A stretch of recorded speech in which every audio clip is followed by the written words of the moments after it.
TS iPASS and ease of doing business పై ఈ short డిస్కషన్లో మాట్లాడడానికి అవకాశం ఇచ్చిన ధన్యవాదాలు.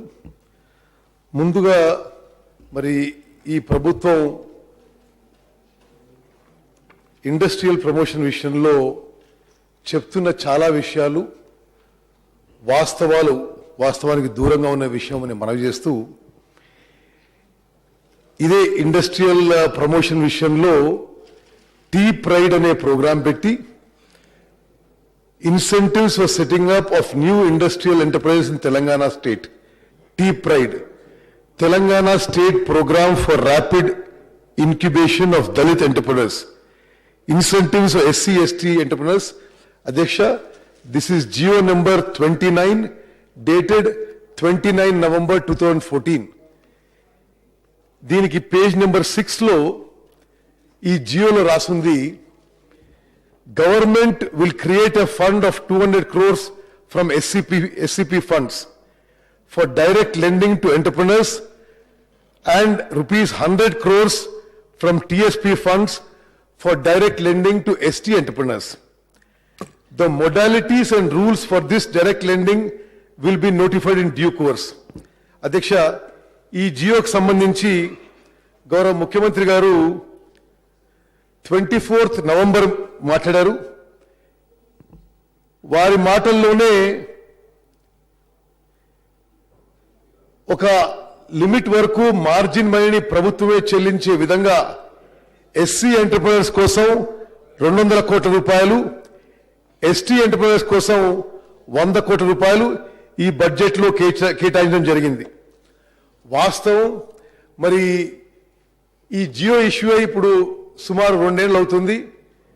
₹1 కూడా విడుదల చేయలేదు గవర్నమెంట్. ₹1 కూడా విడుదల చేయలేదు. No operation guidelines are also issued. అదేవిధంగా point number 9, government will create a fund of 100 crores from SCP funds and 50 crores from TSP funds for state level CGT SME type of scheme for the benefit of SC/ST entrepreneurs.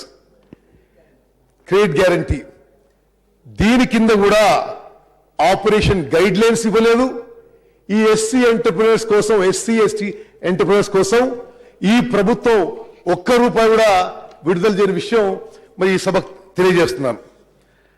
అదేవిధంగా ఈ మరి SC/ST entrepreneurs కోసం చాలా చేస్తుందని చెప్తున్న ప్రభుత్వ విషయాలు కొన్ని ఈ సభ దృష్టికి తీసుకొస్తున్నాను.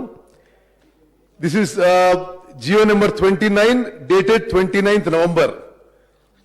Seed capital assistance to first generation entrepreneurs to set up micro enterprises at 20% of the machinery cost will be given.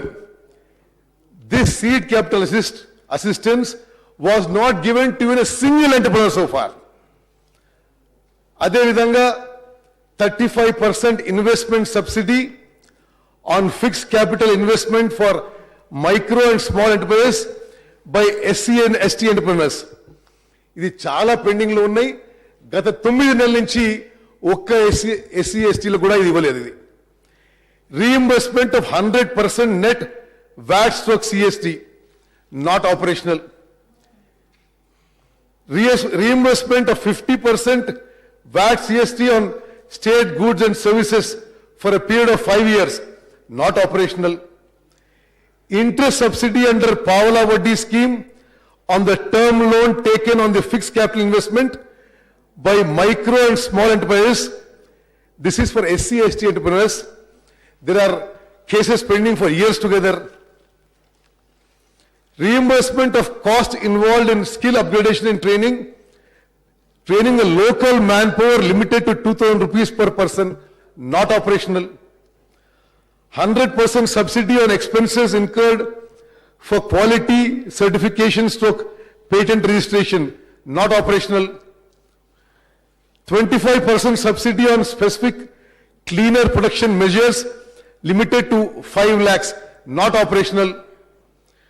అదేవిధంగా SC/ST ఎంటర్ప్రెనర్ కోసం infrastructure like roads, power and water will be provided at the doorstep of the industry for standalone units by contributing 50% of the cost of infrastructure from IIDF with a ceiling of 1 crore. ఇది కూడా ఒక్క SC ST enterprise కూడా ఇవ్వలేని చెప్పి మీకు మనవి చేస్తున్నాను. అదేవిధంగా కొంతమంది వెనక్కిపోయి 2014లో టిఆర్ఎస్ పార్టీ మేనిఫెస్టో చూస్తే స్పెసిఫిక్గా ఇండస్ట్రియల్ ప్రమోషన్ మీద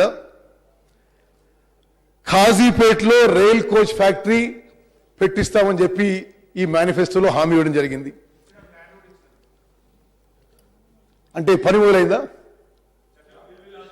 రైల్ కోచ్ ఫ్యాక్టరీ విషయంలో గ్రౌండ్ మీద ₹1 పని మొదలు కాలని చెప్పి మనం చేస్తాను.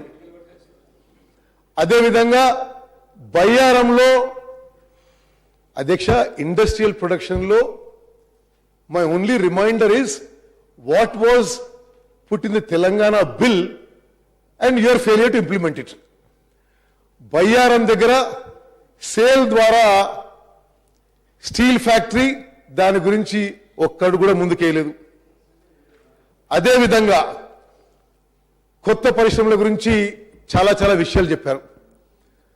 కొత్త పరిశ్రమల సంగతి పక్కన పెడితే పాత పరిశ్రమలు సిర్పూర్ కాగజ్ నగర్ మిల్స్ కానీ వరంగల్లో ములు కాన్స్టిట్యున్సీలో ఏపీ రేవన్స్ కానీ వేలాది మంది నిరుద్యోగులై రోడ్డు మీద పడితే ప్రభుత్వం ఎటువంటి వాళ్ళని ఆదుకోవడానికి ఎటువంటి ఇనిషియేటివ్ కూడా తీసుకోలేదని చెప్పే విషయం మీ ద్వారా సభకు మనం చేస్తున్నాను. అదేవిధంగా మరి మీరు ఇచ్చిన నోట్లో గౌరవ మంత్రి గారు ఇచ్చిన నోట్లో మీరు టిఎస్ జెన్కో ఉన్న పెట్టుబడి కూడా ఇండస్ట్రియల్ ప్రమోషన్ కింద చూపించారు. మరి టిఎస్ జెన్కోలో పెట్టుబడి అదేవిధంగా ఐటీ సెక్టర్లో సరే లోకల్స్ కి జాబ్స్ వచ్చేది తక్కువ ఉంటుంది. ఇవి రెండు తీసేస్తే ఇండస్ట్రియల్ ప్రమోషన్ కింద ఎంత ఇన్వెస్ట్మెంట్స్ రావడం జరిగింది? మీరు ఎంప్లాయ్మెంట్ పొటెన్షియల్ అని చూపెట్టి లక్షల పొటెన్షియల్ చూపెట్టారు. మేము అడుగుతున్న ప్రశ్న, what is the actual employment generated by this government in the manufacturing sector? అదేవిధంగా మీరు 1138 ఇండస్ట్రీస్ ఈ ప్రభుత్వం హయాంలో కమర్షియల్ ప్రొడక్షన్ మొదలైనట్టుగా మీరు మీ నోట్లో ఉంది. గౌరవ మంత్రి గారికి నా ప్రశ్న ఏంటంటే, మీ ప్రభుత్వం వచ్చిన తర్వాత అప్రూవల్ ఇచ్చి మ్యానుఫ్యాక్చరింగ్ సెక్టర్లో కమర్షియల్ ప్రొడక్షన్ యూనిట్ మొదలుపెట్టిన ఎంత ఎంప్లాయ్మెంట్ ఇచ్చారు? అది నా మాత్రం కూడా ఉంటుందని చెప్పి నేను మనం చేస్తున్నాను. అదేవిధంగా పదే సరే ఈజ్ ఆఫ్ డూయింగ్ బిజినెస్ లో మీకు భారతదేశంలో కామర్స్ మినిస్ట్రీ మంచి ర్యాంక్ ఇచ్చింది. సరే దయచేసి మీకు సమయం ఇవ్వాలి, 5 minutes to close. Is of doing business మరి సభ్యులందరికీ తెలంగాణ సమాజానికి కూడా మేము తెలియజేసిందంటే, మీరు ఈ ఈజ్ ఆఫ్ డూయింగ్ బిజినెస్ ఏ విధంగా మార్కెట్ చేసుకున్నారంటే యాక్చువల్ బిజినెస్ వచ్చినట్టుగా మార్కెట్ చేసుకున్నారు. This is of doing business is only a procedure.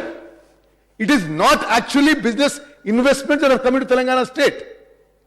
ఈ విషయం అధ్యక్ష మరి సరే is of doing business number 1 rank వచ్చినందుకు, ఆ ప్రొసీజర్ అడాప్ట్ చేసినందుకు మా అభినందనలు తెలియజేస్తూ, అది బిజినెస్ వచ్చినట్టు అది బిజినెస్ రావడంలో నెంబర్ ఉన్నట్టు మాత్రం మార్కెటింగ్ చేసుకోవడం సరి అయిన విషయంగా అని పనిచేస్తున్నాను. అదేవిధంగా అధ్యక్ష గౌరవ మంత్రివర్గకి ఈ ఇండస్ట్రియల్ ప్రమోషన్ విషయంలో I wish to convey your incentive administration is in total disarray. మీరు మీ అధికారులని ఒకసారి అడగండి, కనీసం ఈ ఇన్సెంటివ్స్ డిస్పర్సల్ అయితే ఉందో అది క్రోనలాజికల్ ఆర్డర్లో అవుతుందా?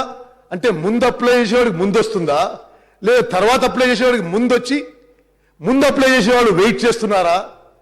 మరి ఏ విధంగా ఇన్సెంటివ్ అడ్మినిస్ట్రేషన్ విషయంలో మరి పూర్తి అయోమయ పరిస్థితి, గందరగోళ పరిస్థితి, అవినీతి చెలరైపోతుందో మరి మీరు అది ఆ విషయంలో దృష్టి పెట్టని చెప్పి మనం చేస్తున్నాను. అదేవిధంగా పదే పదే మరి ఇండస్ట్రియల్ ప్రమోషన్ అంటే it's not only IT sector. Industrial promotion అంటే బేసిక్గా మైక్రో స్మాల్ మీడియం ఎంటర్ప్రైజెస్.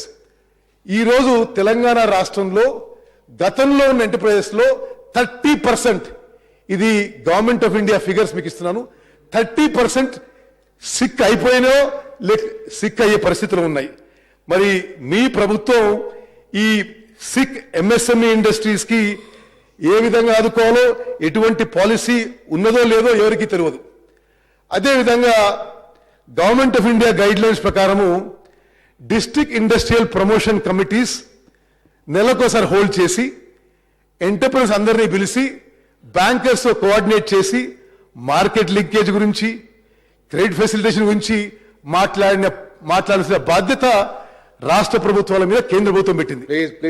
కానీ ఈ రాష్ట్ర ప్రభుత్వం ఒక్కసారి కూడా ఏ జిల్లాలో ఈ డిఐపిబి మీటింగ్స్, డిఐపిసి మీటింగ్స్ అవుతున్నట్టుగా మరి ఎవరికి సమాచారం లేదు.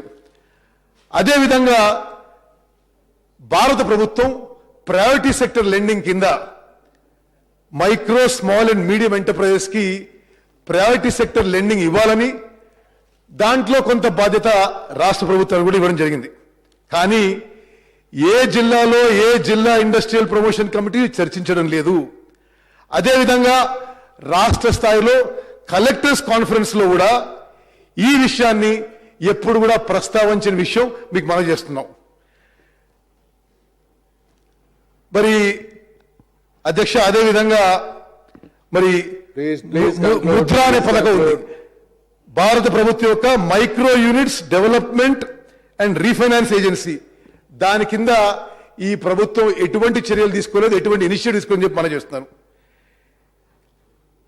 ఈరోజు కేంద్ర ప్రభుత్వం ఎస్సీ ఎస్టీ ఎంటర్ప్రైనర్స్ కోసం స్టాండప్ ఇండియా అనే ఒక ప్రోగ్రాం లాంచ్ చేసి చాలా రోజులైంది. కానీ మరి మన రాష్ట్రంలో ఆ ప్రోగ్రాం నడుస్తుందో లేదో ఎవరికి తెలియదు. అదేవిధంగా మ్యానుఫ్యాక్చరింగ్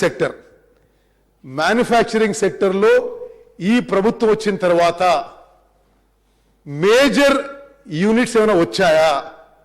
మరి మాకు తెలిసి మీరు స్వయాన పోయి శంకుస్థాపన చేసిన మైక్రోమాక్స్ వాళ్ళు ఇప్పుడు ప్రొడక్షన్ స్కేల్ డౌన్ చేసుకుని మూసేసే దిశలో వాళ్ళు ప్రయాణిస్తున్నారని చెప్పి మాకున్న సమాచారం. మరి ఇతర మ్యానుఫ్యాక్చరింగ్ ఇండస్ట్రీస్ పై ఈ ప్రభుత్వం శ్రద్ధ పెట్టడం లేదని చెప్పి నేను మనం చేస్తున్నాను. అదేవిధంగా మరి ఎక్కడో మీ అయిపోయింది 2 నిమిషాలు, ఈ హైదరాబాద్ వరంగల్ ఇండస్ట్రియల్ కారిడార్ పెడతామని చెప్పి మీ మేనిఫెస్టోలో ఉంది. ఆ దిశలో ఈ ప్రభుత్వం చర్యలు తీసుకున్నట్టుగా ఎవరికి అవపడటం లేదు.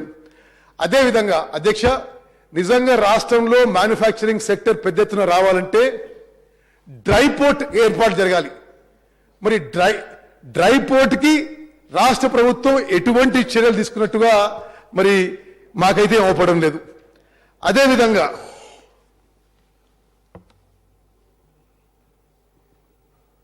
ఎంఎస్ఎంఈ ఇన్సెంటివ్స్ అయితే ఉన్నాయో ఈ మైక్రో స్మాల్ మీడియం ఎంటర్ప్రైజెస్ కి, వాళ్ళకి ఆ ఇన్సెంటివ్స్ క్లెయిమ్ చేయడంలో తీవ్ర ఇబ్బందులు కలుగుతున్న విషయం మీకు మనవి చేస్తూ, ఈ ఐటీ సెక్టార్లో ఎక్కడెక్కడైతే మనం వాళ్ళకి పెద్ద ఎత్తున వసూలు కల్పిస్తున్నావో, మీకైతే లెక్కలు చెప్తున్నావో అయిపోయింది సార్, మీకైతే లెక్కలు చెప్తున్నారో ఆ స్థాయిలో ఉద్యోగాలు ఇవ్వడం లేదని చెప్పి ఇది ఒక చేదు నిజం. దయచేసి ఇది మీరు ఎగ్జామిన్ చేయాలి, ఇది తప్పనిసరిగా పరిశీలించాలని చెప్పి, అదేవిధంగా ఈ ఐటీ ఇండస్ట్రీస్ కి లోకల్స్ కి ఉద్యోగాలు ఇవ్వడానికి మీరు మరి వాళ్ళకైనా ఎడిషనల్ ఇన్సెంటివా, ఏ విధంగా స్థానికులకు ఉద్యోగాలు వస్తాయని చెప్పి దాని మీద స్పెషల్ ఫోకస్ పెట్టాల్సిందిగా మనం చేస్తూ, అదేవిధంగా సరే చివరిగా అధ్యక్ష, సరే వేరే పాయింట్స్ నేను పోను కానీ, మరి అంత గ్లామర్గా లేకపోవచ్చు కానీ ఈ రాష్ట్రంలో లక్షలాది మంది రైస్ మిల్లింగ్ ఇండస్ట్రీలో పనిచేసే వాళ్ళు ఉన్నారు. మరి అది మీకు అది కొత్త ఇండస్ట్రీ అనిపించకపోవచ్చు, అది ప్రమోషన్ వల్ల ఏం ప్రయోజనం అనిపించవచ్చు, కానీ ఈ రోజు తెలంగాణలో రైస్ మిల్లింగ్ ఇండస్ట్రీలో ఎంటర్ప్రెనర్స్ కోట్ల రూపాయలు పెట్టారు, లక్షలాది మంది ఎంప్లాయ్మెంట్ కలిగించబడింది. ఈరోజు తెలంగాణలో రైస్ మిల్ ఇండస్ట్రీ సంక్షోభంలో ఉంది. మరి రకరకాల కారణాల వల్ల కొంత రాష్ట్ర ప్రభుత్వం చేతిలో ఉండొచ్చు, కొంత కేంద్రం చేతిలో ఉండొచ్చు, కొంత మార్కెట్ కండిషన్స్ ఉండొచ్చు. కానీ మరి ఇండస్ట్రియల్ ప్రమోషన్ పాలసీలో రైస్ మిల్ ఇండస్ట్రీని కూడా ఆదుకోవడానికి మీరు చర్యలు తీసుకోవాలని, ఈ విధంగా గతంలో మేము కాంగ్రెస్ ప్రభుత్వంలో ఉన్నప్పుడు రైస్ మిల్ ఇండస్ట్రీ క్రైసిస్లో ఉన్నప్పుడు మరి పవర్ సబ్సిడీ కానీ ఇతర సబ్సిడీస్ ఏర్పాటు చేసి ఆ రైస్ మిల్ ఇండస్ట్రీని ఆదుకున్న విషయం ఒకసారి గుర్తు చేస్తూ ముగించుకుంటాను. ధన్యవాదాలు. అందుకనే అప్పుడప్పుడు మేము పొరపాటు అంటే తెలంగాణ ఇవ్వడం పొరపాటు అధ్యక్ష. అదేనా ఆయన మాట్లాడే మాట పెద్ద ఆయన? దయచేసి నేను అడుగుతా ఉన్నా అధ్యక్ష, ఈ రకమైన మీకు ఈ వయసులో ఇంత ఆవేశం వస్తే మాకింత రావాలి సార్? నాకు అర్థం కాదు.